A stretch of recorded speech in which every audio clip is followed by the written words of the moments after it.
सब पाश्चात्य सभ्यता के अंधानुकरण में लगे हैं।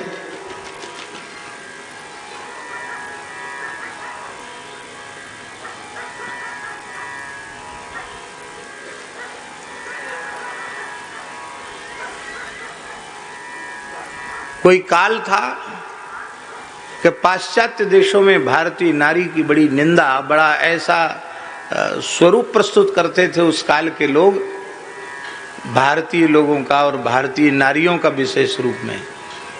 तो स्वामी विवेकानंद जी गए, उन्होंने जब प्रवचन किया, भाषण दिया, तो स्वामी विवेकानंद जी ने अपने एक वक्तव्य में कहा था कि पूरे अमेरिका और यूरोप क्षेत्र के इस पाश्चात्य जगत की एक भी नारी भारत की एक माता की बराबरी नहीं कर सकती है।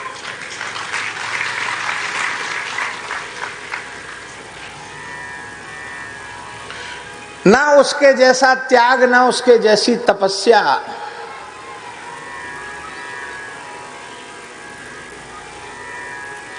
और उस काल की ईसाई मिशनरियों ने इस बात को बहुत बढ़ा चढ़ा करके फैलाया था कि इन्होंने अमेरिका की और यूरोप की महिलाओं की निंदा की इन्होंने, लेकिन उन्होंने निंदा नहीं की थी, उन्होंने असलियत बताई थी। जो आचरण की पवित्रता, शुचिता, अपनी संतान को उत्तम संस्कार देने की जो पवित्र भावना भारतीय नारी में है, वो संसार की किसी अन्य नारी में संभव नहीं है।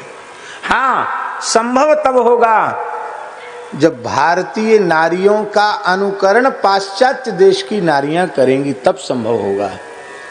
और आपको हमारी बात पर भरोसा न हो तो आप आकर देख लेना। स्वामी श्री प्रभुपाद जी के प्रभाव से प्रभावित होकर के विदेशी लोग इस ओर आकृष्ट हुए, तो उनकी जो स्त्रियां हैं उनके यहाँ नाक कान छिदाव ये सब नहीं होता है, और वे यहाँ आती हैं वृंदावन में, वो धोती पहनती हैं, भारतीय नारी की वेशभूषा पहनती हैं, नाक भी छिदाती, कान भी छिदाती हैं, और यहाँ से पूरा सिंदूर से मांग भी भरती हैं, और जपमाला भी रखती हैं, और वो पातिव्रत धर्म के पालन का प्रयत्न करती हैं। क्योंकि अब उनकी समझ में आ गया है कि हमारा जो स्वरूप लोगों ने समझ रखा था या हमने समझ रखा था, वो हमारा स्वरूप नहीं है। भारतीय नारी का स्वरूप ही वस्तुतः संसार की सभी नारियों का स्वरूप है, और भारतीय पुरुषों का स्वरूप ही संसार के सभी मनुष्य जाति का स्वरूप है। आज विचित्रता ये है कि स्त्रियां भारत की पढ़ी लिखी लड़कियां वो नकल कर रही हैं यूरोप की, विदेश की, और यहाँ के युवक वर्ग नकल कर रहे हैं विदेश की।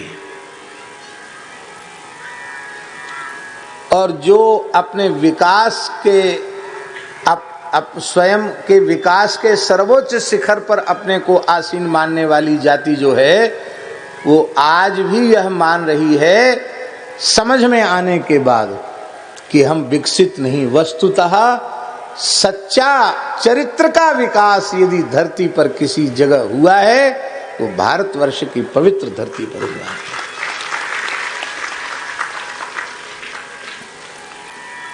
इसलिए भैया बड़ी प्रार्थना है हमारी, माताओं की पवित्रता पर विशेष ध्यान दें। बचपन से ही कन्याओं को गोद में बिठा करके पातिव्रत धर्म की शिक्षा दें।